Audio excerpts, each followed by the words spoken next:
La alarma de la sesión de emergencia resonó por los pasillos del cuartel general del Comando de Defensa de la Tierra en Ginebra, Suiza. El almirante Jake Morrison caminaba rápidamente por el estéril pasillo blanco, con sus botas militares resonando contra el suelo pulido. Habían pasado 3 meses desde que el Imperio Ceiriano destruyó la colonia Luna, y las imágenes aún lo atormentaban en sueños. La colonia albergaba a 50.000 civiles, incluyendo familias con niños que habían estado construyendo nuevas vidas en el primer asentamiento lunar permanente de la humanidad. Cuando llegaron las naves de guerra ceterianas, no dieron ninguna advertencia ni aceptaron la rendición. El bombardeo orbital duró 6 horas, convirtiendo hogares y escuelas en cráteres de roca fundida y metal retorcido. Jake abrió las pesadas puertas de la Cámara del Consejo, donde esperaban representantes de todas las naciones de la Tierra. La sala bullía con conversaciones nerviosas en docenas de idiomas. La presidenta Martínez, de la Alianza de la Tierra Unida, permanecía en el podio con rostro serio mientras pedía silencio. «Damas y caballeros, hemos recibido una transmisión del Imperio Zapiriano», anunció. La enorme pantalla de la pared cobró vida con un destello, mostrando los rasgos reptilianos de un comandante cepiriano. Sus ojos amarillos no reflejaban emoción alguna mientras hablaba a través del sistema de traducción. «Humanos del planeta que llaman Tierra. Su especie ha demostrado ser una molestia para la expansión de nuestro imperio. Les ofrecemos una última oportunidad para rendirse. Tienen 30 rotaciones de su planeta para someterse completamente al dominio ceperiano. Todas las naves militares deben ser inutilizadas. Todas las armas deben ser destruidas. Su población será reubicada en colonias de trabajo designadas. La negativa significa la eliminación completa de su especie. Esta transmisión no se repetirá». La pantalla se apagó, dejando la cámara en un silencio atónito. Jake sintió que sus manos se cerraban en puños mientras voces furiosas estallaban en la sala. Algunos delegados pidieron contacto diplomático inmediato, mientras que otros exigieron acción militar. La comandante Lisa Walsh se levantó de su asiento en la primera fila. Como jefa de la División de Armas Especiales, rara vez hablaba en estas reuniones, pero cuando lo hacía, la gente la escuchaba. Llevaba el pelo oscuro recogido en un moño severo y sus ojos verdes reflejaban una determinación que incomodaba incluso a los oficiales militares más experimentados. «El almirante Morrison y yo nos hemos estado preparando para este momento», dijo, con su voz penetrando el caos. «El proyecto Thunder Strike está listo para su despliegue». Los murmullos se extendieron por la cámara. La mayoría de los delegados habían oído rumores sobre programas de armas clasificadas, pero pocos conocían los detalles. Jake asintió a Lisa, dándole permiso para continuar. «Hace 5 años, nuestros científicos descubrieron cómo crear reacciones cuánticas en cascada». Lisa explicó: «Esta tecnología nos permite desestabilizar la materia a nivel subatómico a enormes distancias. El efecto se propaga a través del entrelazamiento cuántico, provocando el colapso molecular en cualquier objeto dentro de la zona objetivo». La DRA. Ellen Price, asesora diplomática principal de la Alianza, levantó la mano. «¿Qué sugiere exactamente, comandante Walsh?» La expresión de Lisa permaneció firme. «Un ataque preventivo. Contra el mundo natal zeriano. Eliminamos su estructura de mando antes de que puedan lanzar su campaña de extinción. Contra la Tierra». La cámara estalló de nuevo, pero esta vez las voces se oían. Un tono diferente. El miedo se mezclaba con una esperanza desesperada al darse cuenta los delegados de que tal vez tuvieran una oportunidad de contraatacar. El capitán Ryan Brooks subió cojeando al podio, con la pierna izquierda, aún recuperándose de las heridas sufridas durante la evacuación de la colonia Luna. Había sido uno de los únicos 300 supervivientes de todo el asentamiento. Las quemaduras en su rostro habían sanado, pero las cicatrices eran un recordatorio constante de la crueldad ceeriana. «Estuve allí cuando atacaron Luna», dijo Ryan, con la voz llena de emoción. «Vi a familias corriendo en busca de refugio que nunca llegó. Vi a niños llorando por sus padres, que ya estaban muertos. Los zafirianos no solo mataron a nuestra gente, sino que los cazaron por deporte». Sacó imágenes holográficas de su grabadora personal, que mostraban la devastación con horribles detalles. Juegos infantiles retorcidos yacían dispersos entre las ruinas de una escuela. Un oso de peluche estaba sentado en un cráter donde antes había una guardería. No avisaron entonces. Y ahora no nos dan otra opción.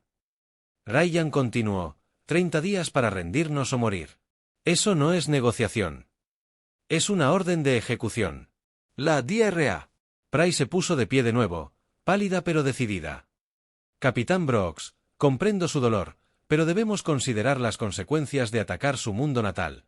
¿Cuántos civiles viven en el planeta ceeriano? Hake activó su panel de datos y proyectó los informes de inteligencia en la pantalla principal.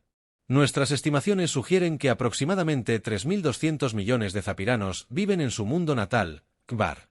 El planeta sirve como su centro de gobierno y su mayor centro de población. 3.000 millones de vidas, susurró la doctora Price. Estaríamos cometiendo un genocidio a una escala nunca antes vista en la historia galáctica. Lisa dio un paso al frente, con voz dura como el acero. Y si no hacemos nada, cometerán genocidio contra nosotros. La diferencia es que nosotros tenemos la opción de actuar, mientras que ellos planean no darle a la humanidad ninguna opción. El debate continuó durante horas. Algunos delegados abogaron por intentar soluciones diplomáticas a pesar de la clara negativa de los zapirianos a negociar. Otros cuestionaron si la humanidad tenía el derecho moral de destruir un mundo entero, incluso en defensa propia. Hake escuchó cada argumento, sopesando la imposible decisión que tenían ante sí. Como almirante de defensa de la Tierra, la recomendación militar final vendría de él. Pensó en su hija Sara, que estudiaba medicina en la nueva Universidad de Tokio. Pensó en los niños de la Luna que nunca llegarían a ser médicos, maestros ni padres. Cuando el debate finalmente terminó, el presidente Martínez convocó una votación formal. 1-1, los representantes de cada nación de la Tierra emitieron su decisión. El recuento apareció en la pantalla principal a medida que se registraba cada voto. La moción para autorizar la operación Lluvia de Estrellas se aprueba por unanimidad.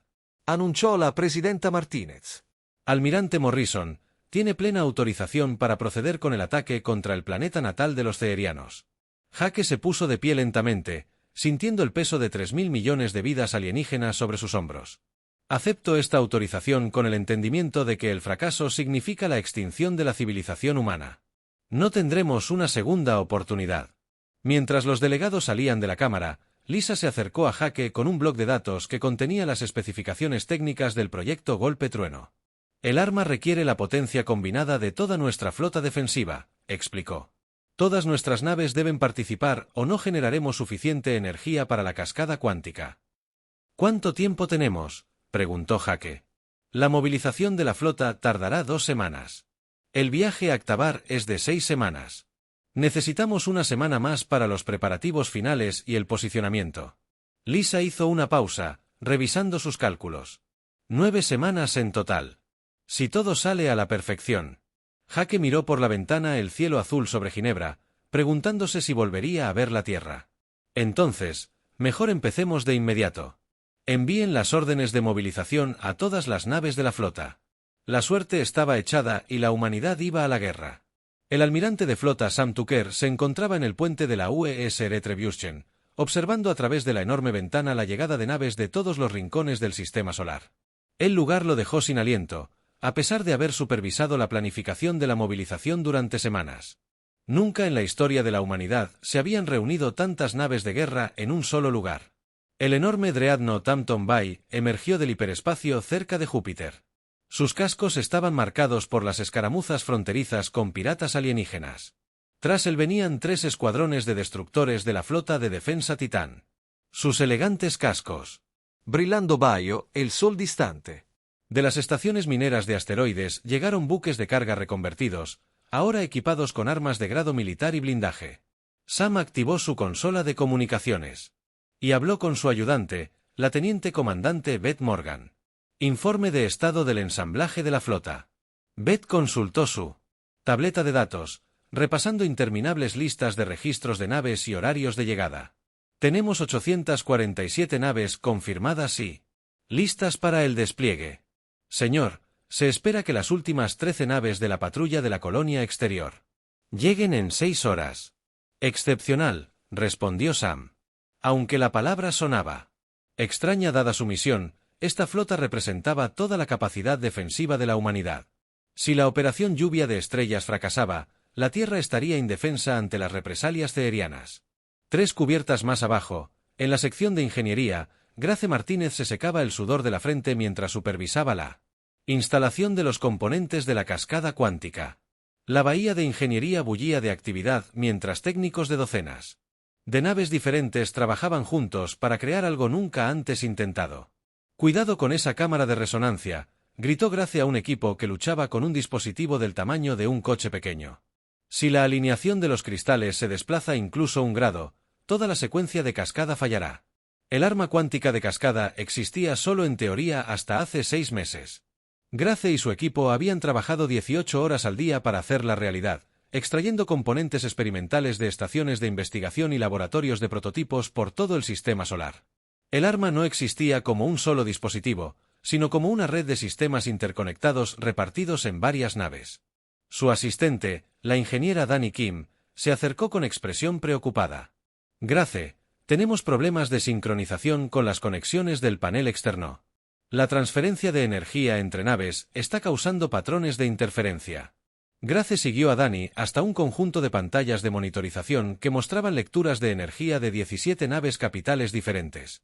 Los indicadores rojos de advertencia parpadeaban a medida que las fluctuaciones de energía se extendían por los generadores de campo cuántico. Había anticipado este problema, pero esperaba que tuvieran más. «Es hora de resolverlo. Conecten los conductos principales a través de los canales auxiliares», ordenó, «y aumenten la intensidad del campo de amortiguación en un 15%. No podemos permitirnos una retroalimentación en cascada al disparar esta cosa». Mientras tanto, en la sección de inteligencia de la nave de mando, Paul Davis, encorvado sobre su estación de trabajo, analizaba las comunicaciones ceterianas interceptadas. Su equipo había logrado descifrar sus protocolos básicos de comunicación hacía 3 semanas, lo que le dio a la humanidad su primera mirada real a la sociedad alienígena. La información lo perturbó más de lo esperado. Las transmisiones civiles zapirianas incluían programas educativos infantiles, noticias sobre festivales locales y programas de entretenimiento con familias similares a las humanas. Los alienígenas tenían arte, música y literatura. Construyeron escuelas, hospitales y parques. El software traductor de Paul decodificó un mensaje de un padre cefiriano a su hijo, que estudiaba en una academia avanzada. El padre expresó su orgullo por sus hijos, sus logros académicos y esperaba que regresaran pronto a casa para una celebración tradicional. El mensaje podría haber sido enviado por cualquier padre humano a su hijo en edad universitaria. «Señor, necesita ver esto», dijo la oficial de inteligencia Carol Adams, interrumpiendo los pensamientos atormentados de Paul. Carol había descubierto esquemas detallados de las defensas planetarias de Ketbar. El mundo natal de los ceerianos estaba protegido por escudos de energía, lo suficientemente potentes como para desviar los impactos de asteroides. Las armas convencionales, incluso los misiles nucleares, serían completamente ineficaces contra tal protección. Su red de defensa obtiene energía del núcleo del planeta, explicó Carol, destacando secciones clave de los planos alienígenas. Los escudos se regeneran más rápido de lo que cualquier arma normal podría dañarlos. Solo algo que evite por completo la materia física tendría posibilidades de éxito. Paula sintió con gravedad. La inteligencia confirmó lo que ya sospechaban. El proyecto Golpe Trueno no solo era su mejor opción para atacar Keitar. Era su única opción. En su laboratorio a bordo de la nave científica Newton, la doctora Amy Foster realizó simulaciones por computadora del efecto cascada cuántica por enésima vez ese día. Cada simulación mostró el mismo resultado aterrador. El arma funcionaría exactamente igual, según lo diseñado, pero las consecuencias podrían ser catastróficas. La computadora mostró el modelo 17 de propagación en cascada, ordenó Amy. La pantalla holográfica mostró a Ketbar como una esfera azul rodeada por los colores arremolinados del campo cuántico de cascada. La simulación se ejecutó mostrando el efecto cascada extendiéndose desde el punto de impacto hacia la superficie del planeta. En cuestión de minutos, el mundo entero quedaría reducido a sus átomos. Pero los cálculos de Amy sugirieron que la cascada podría no detenerse ahí. El entrelazamiento cuántico podría causar que el efecto se extendiera a cuerpos celestes cercanos si la intensidad del campo excediera ciertos umbrales. 3 lunas habitadas orbitaban Ketbar, albergando a otros 1.000 millones de civiles zapirianos. La computadora calcula la probabilidad de un desbordamiento de la cascada a objetivos secundarios. La probabilidad de un desbordamiento de la cascada a los cuerpos orbitales de Ketbar es del 37%. La computadora respondió con su voz impasible. Amy cerró los ojos y se frotó las sienes. 37% de probabilidad de que su arma matara no solo a los 3.000 millones de habitantes de Ketbar, pero otros 1.000 millones de inocentes en las lunas. Las cifras parecían abstractas hasta que recordó las comunicaciones civiles interceptadas que Paul había compartido con el equipo científico. Pensó en su propia hija, Emma, asistiendo sana y salva a la escuela en la Tierra. Emma tenía 8 años y soñaba con ser astronauta para poder explorar mundos distantes.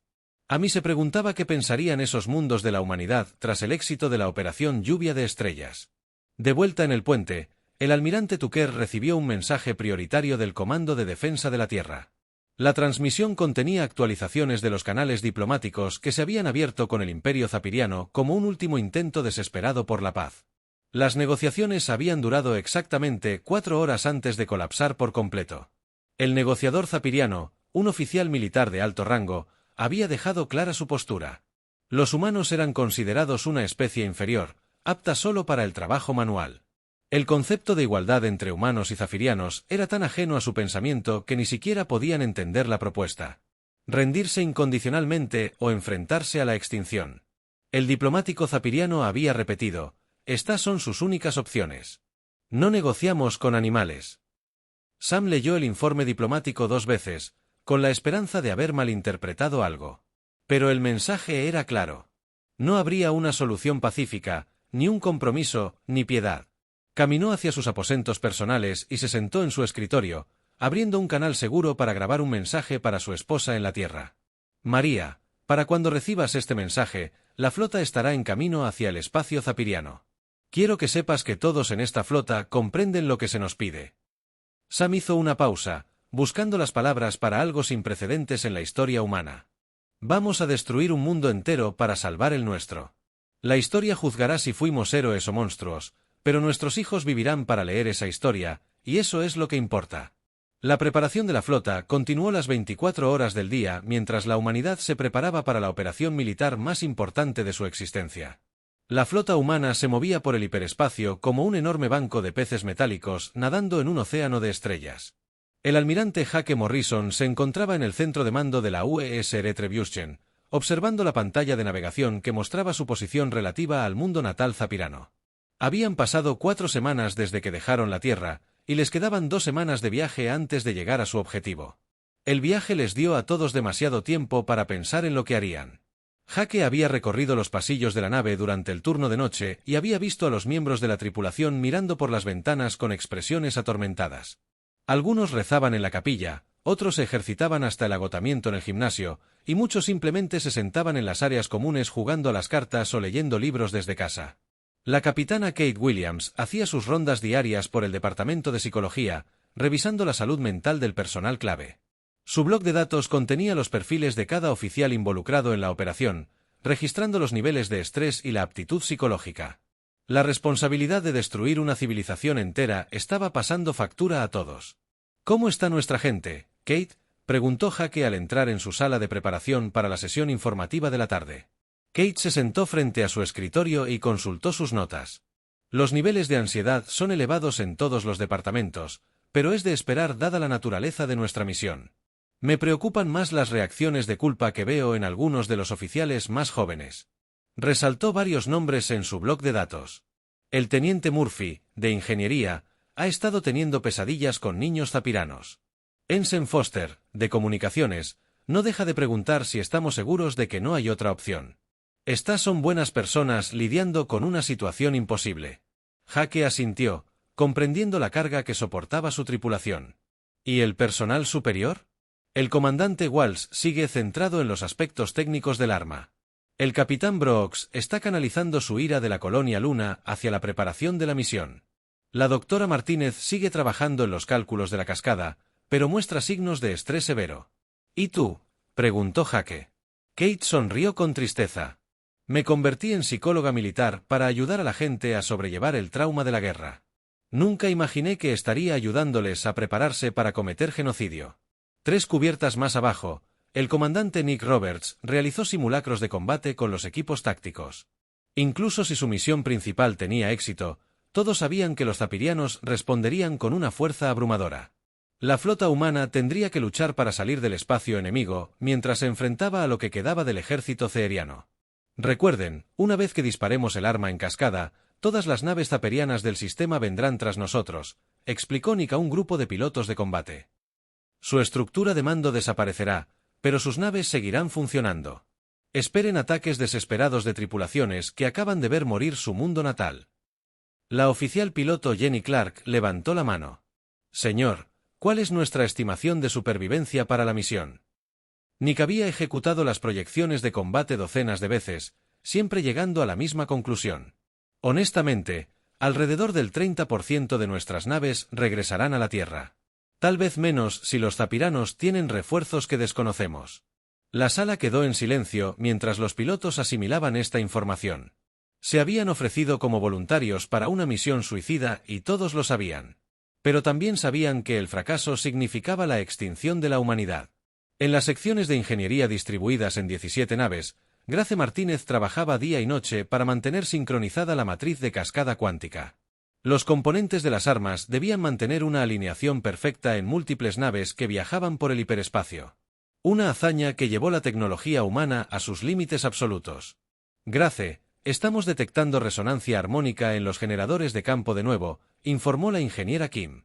Los campos cuánticos están fluctuando un 0,03%. Grace comprobó las lecturas en su consola principal. Incluso pequeñas variaciones podrían provocar que el arma fallara en el momento crítico. Ajusten los moduladores de fase y aumenten la potencia de la matriz de estabilización. No podemos permitirnos ninguna desviación al alcanzar el objetivo. Los desafíos técnicos parecían infinitos. Cada día traía nuevos problemas, ya que los sistemas diseñados para condiciones de laboratorio se veían obligados a operar en el hostil entorno del espacio profundo. Grace ya había reemplazado 6 componentes críticos que fallaron bajo la presión de la operación continua. Mientras tanto, la doctora Amy Foster continuaba su análisis de los efectos de cascada cuántica en su laboratorio. Sus últimas simulaciones mostraban posibilidades inquietantes que la mantenían despierta por las noches. El arma podría funcionar demasiado bien, creando una reacción en cascada. Iones que se extendieron más allá de su objetivo. Ordenador, ejecute la simulación 47 con intensidad de campo reducida, ordenó Amy. La pantalla holográfica mostró la familiar esfera azul de Katbar, pero esta vez el efecto cascada fue menor y más controlado. El planeta murió, pero las 3 lunas habitadas permanecieron intactas por el campo cuántico. Reducción de campo exitosa, informó el ordenador. Sin embargo, la intensidad reducida disminuye la capacidad de penetración en un 67%. La probabilidad de romper los escudos planetarios se reduce al 12%. Amy golpeó el escritorio con el puño, frustrada. Cada intento de hacer el arma más humana también la hacía menos efectiva. Necesitaban la máxima potencia para penetrar las defensas de Kvar, pero la máxima potencia corría el riesgo de matar a miles de millones de civiles adicionales en las colonias orbitales. En sus aposentos, el capitán Ryan Brooks grabó un mensaje para su hermana en la Tierra. Las quemaduras en su rostro habían sanado durante el viaje, pero las cicatrices emocionales de la colonia Luna seguían frescas. Habló en voz baja a la cámara, sabiendo que esta podría ser su última comunicación con su familia.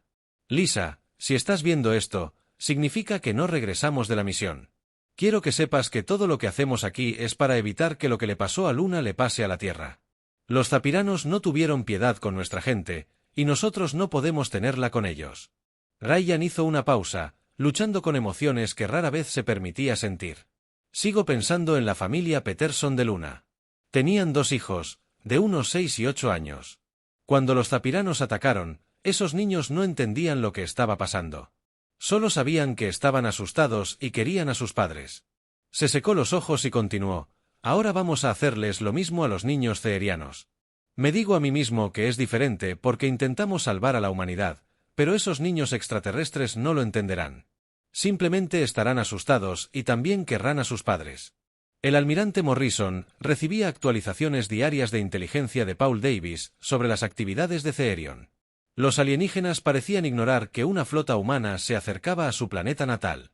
Sus fuerzas militares permanecían dispersas por docenas de sistemas estelares, conquistando nuevos territorios y reprimiendo rebeliones en mundos recientemente ocupados.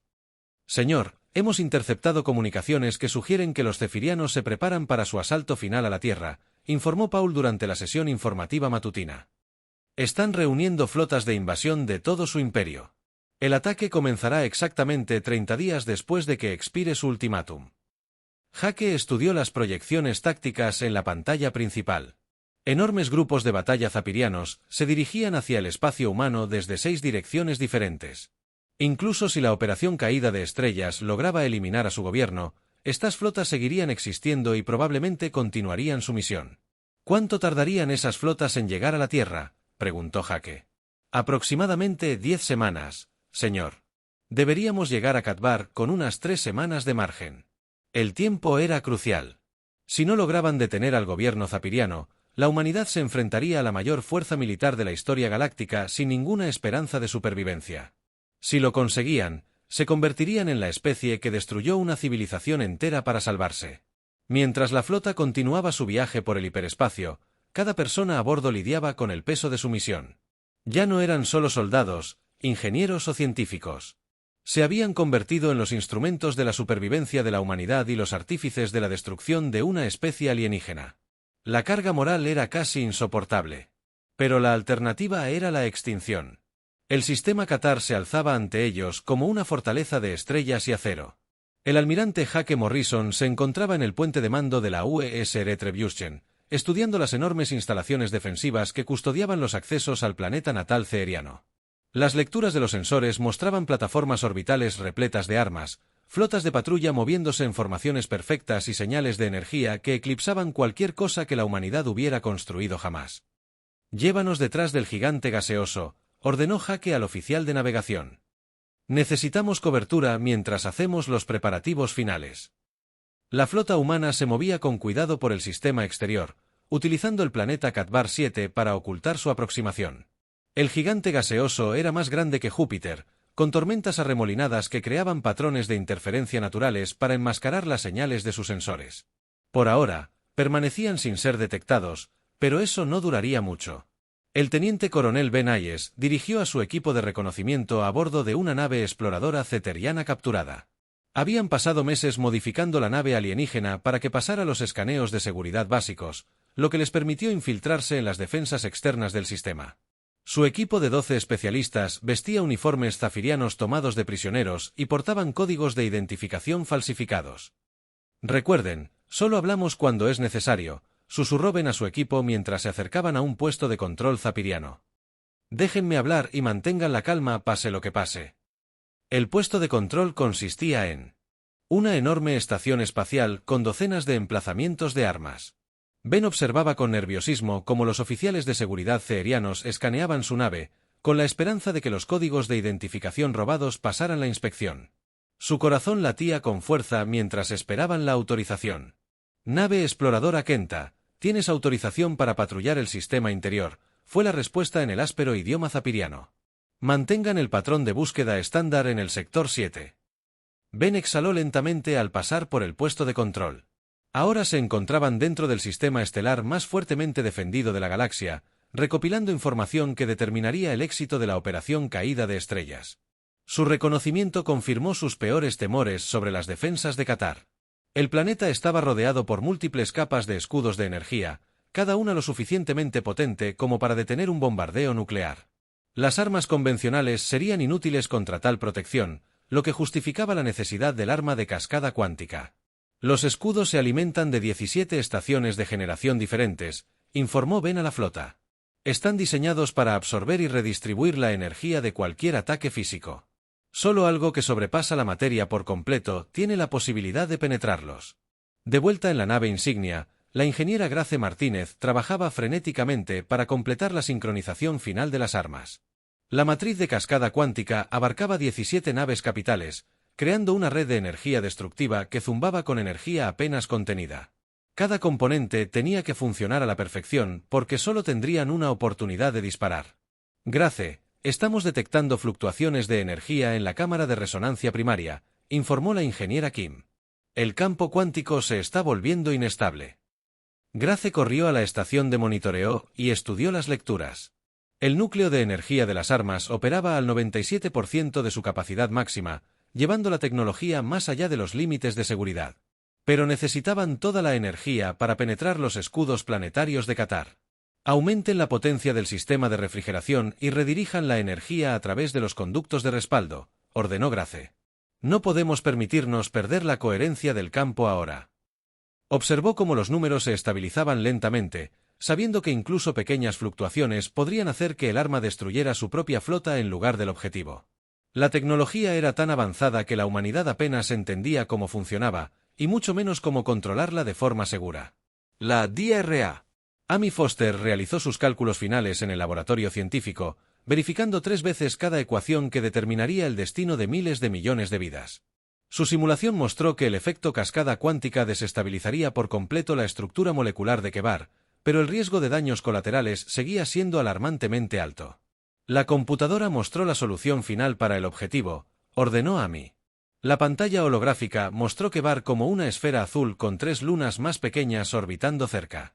Indicadores rojos marcaban el punto de impacto de la cascada y proyectaban el patrón de propagación. Si sus cálculos eran correctos, el efecto permanecería contenido en el planeta principal. Pero Amy sabía que sus cálculos podrían estar equivocados. El arma de cascada cuántica nunca se había probado a plena potencia, y las complejas interacciones gravitacionales alrededor de Kebar podrían causar resultados inesperados. En esencia, estaban llevando a cabo el experimento científico más peligroso de la historia galáctica. La capitana Julie Parker monitoreaba las comunicaciones civiles ceirianas desde su posición en la estación de inteligencia.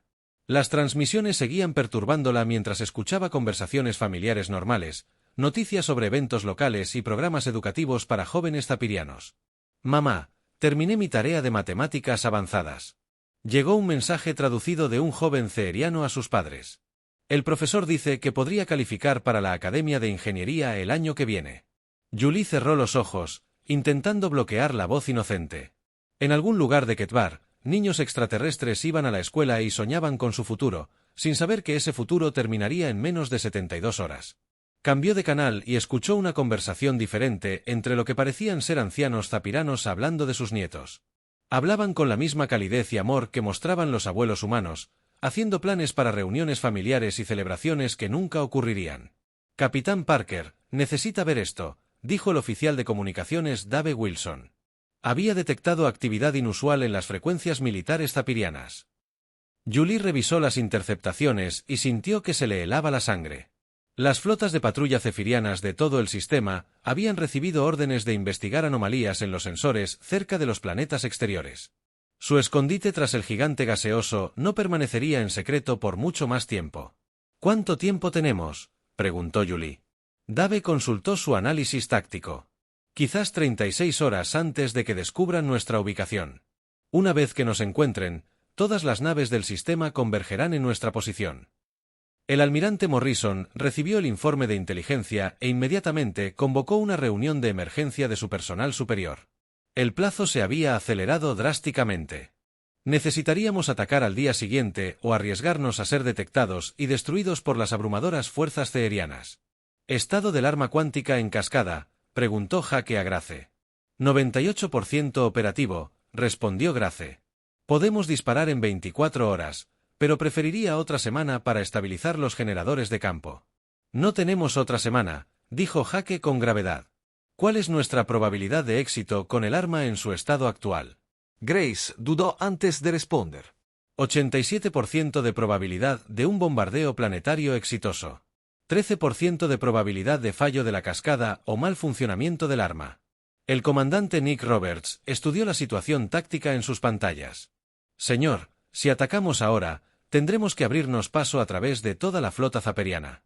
Tienen más de 200 naves en este sistema». Jake miró a sus oficiales alrededor de la mesa, viendo el miedo y la determinación en sus rostros. Todos en esta sala comprendieron que estaban a punto de cruzar una línea que cambiaría a la humanidad para siempre. No habría vuelta atrás en lo que estaban a punto de hacer. «Vinimos aquí para salvar a la Tierra de la extinción», dijo Jake en voz baja. «Esa misión no ha cambiado, aunque nuestra cronología sí. Preparen la flota para un ataque inmediato. Atacaremos Ktabar mañana a las 8 horas». Mientras sus oficiales se marchaban para hacer los preparativos finales, Jake permaneció solo en la sala de conferencias. En menos de 18 horas, daría la orden de destruir un mundo entero. El peso de 3.000 millones de vidas alienígenas lo oprimía como una fuerza física. Pensó en su hija Sara, allá en la Tierra, probablemente asistiendo a sus clases de medicina en ese mismo momento. Crecería en un universo donde la humanidad era conocida como la especie que eliminó una civilización entera para asegurar su propia supervivencia. Jake se preguntó si estaría orgullosa de lo que estaban a punto de hacer o si pasaría su vida avergonzada de las acciones de su padre. De cualquier manera, estaría viva para emitir ese juicio, y eso era lo que más importaba. La cuenta regresiva final para la operación Lluvia de Estrellas había comenzado. El almirante Jake Morrison estaba de pie ante la consola de mando, observando cómo el temporizador de la cuenta regresiva final llegaba a las 8 horas. Alrededor de él, la tripulación del puente trabajaba con silenciosa eficiencia, sus rostros reflejaban la gravedad de lo que estaban a punto de hacer. El arma cuántica en cascada zumbaba con energía apenas contenida a través de 17 naves. Lista para desatar la destrucción a una escala nunca antes vista en la historia galáctica. Las flotas de patrulla del almirante Ceerian se están moviendo para investigar nuestra posición, informó el oficial de inteligencia Paul Davis. Tenemos aproximadamente 40 minutos antes de que nos descubran detrás del gigante gaseoso. Jake asintió, con su decisión ya tomada. Comandante Walsh, inicie la secuencia final de carga del arma. Los dedos de Lisa Walsh se movieron por su panel de control con precisión experta. Conjunto de cascada cuántica cargándose a máxima potencia. Todas las naves se reportan listas para la secuencia de disparo. El tiempo estimado de carga es de 37 minutos. El arma requería que todos los reactores de la flota humana generaran suficiente energía para el efecto cascada. En toda la armada, las naves atenuaron sus luces y apagaron los sistemas no esenciales a medida que la energía fluía hacia el enorme conjunto. El espacio a su alrededor comenzó a distorsionarse a medida que la realidad misma se doblaba bajo la influencia del arma. Ingeniera Grace Martínez monitoreó el flujo de energía desde su posición en la sección principal de ingeniería. Las luces rojas de advertencia parpadearon cuando los generadores de campo cuántico superaron sus límites de diseño. Transferencia de energía con una eficiencia del 99%, informó. La coherencia del campo se mantuvo estable. La DRA. Amy Foster observó sus cálculos de objetivo en las pantallas de la estación científica. La cascada cuántica impactaría acabar en el punto preciso para maximizar la cobertura planetaria y minimizar el riesgo de desbordamiento de la cascada a las lunas habitadas. Sus ecuaciones habían sido revisadas una y otra vez, pero sabía que la teoría y la realidad podrían ser muy diferentes. Solución de objetivo confirmada. Amy anunció que las coordenadas de impacto estaban bloqueadas. Los modelos de propagación de la cascada muestran un 94% de probabilidad de contener el efecto en el planeta principal. El capitán Ryan Brooks coordinó a los equipos de respuesta táctica desde su posición en la consola de armas.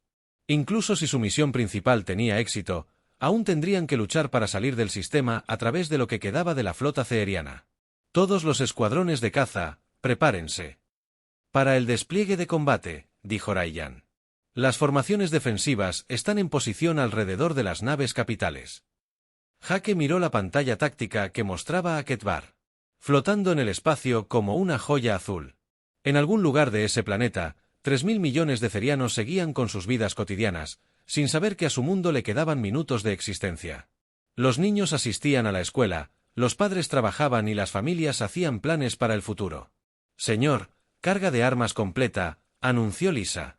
Matriz de cascada cuántica a máxima potencia. Estamos listos para disparar a su orden. El puente quedó en silencio. Salvo por el suave zumbido de los dispositivos electrónicos y la vibración distante de los motores de la nave. Todos los presentes comprendieron. Estaban presenciando un momento que definiría el lugar de la humanidad en la galaxia para siempre. Serían recordados como salvadores que evitaron la extinción humana o como monstruos que destruyeron una civilización entera. Almirante Morrison a todas las naves, dijo Jake, abriendo un canal de comunicación para toda la flota. En 30 segundos, dispararemos el arma cuántica de cascada al planeta natal de los ceerianos. Todos los miembros de esta flota se ofrecieron como voluntarios para esta misión sabiendo su verdadero coste.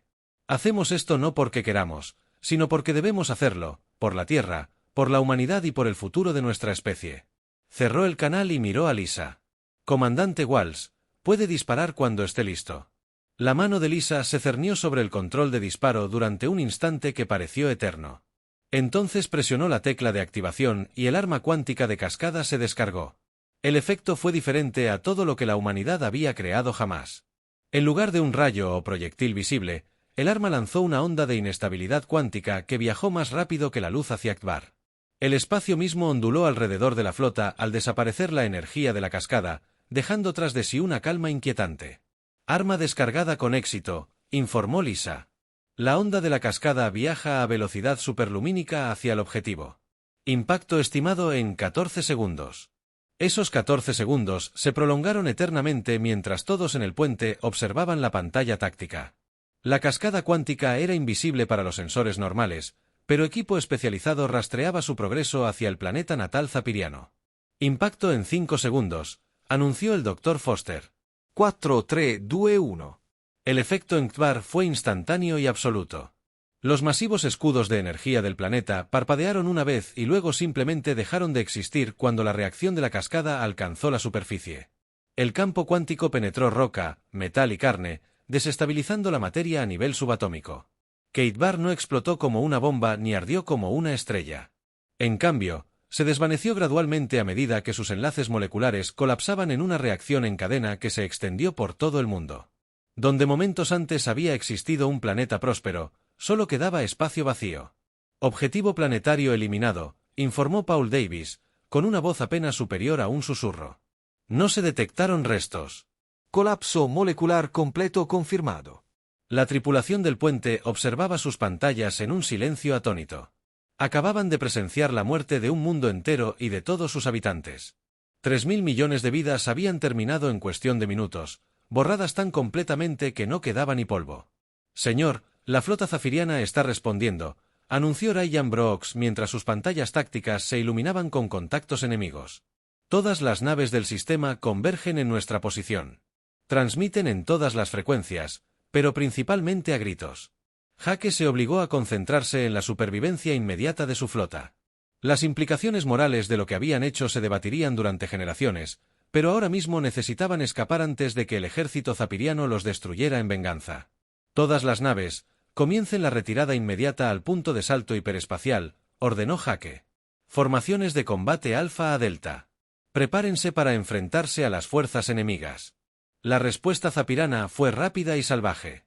Las naves que habían estado en patrullaje rutinario aceleraron repentinamente hacia la flota humana con temerario abandono. Sus formaciones se desintegraron mientras los capitanes buscaban venganza inmediata por la destrucción de su mundo natal. Las naves enemigas se acercan rápidamente, informó Ryan. No están coordinando sus ataques. Parece que actúan de forma independiente ahora que su estructura de mando ha desaparecido. La primera oleada de atacantes cefirianos alcanzó la flota humana en 20 minutos.